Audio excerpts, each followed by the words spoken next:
You ask Tiger to solve. This deals with linear equations with one unknown. The final result is x equals -5/3. Let's solve it step by step. Simplify the expression. Expand the parentheses.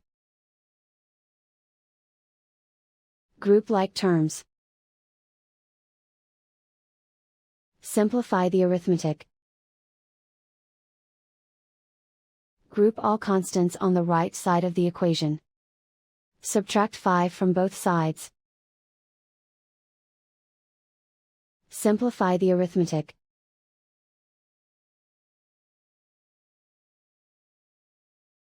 Isolate the x. Divide both sides by 3. Simplify the fraction.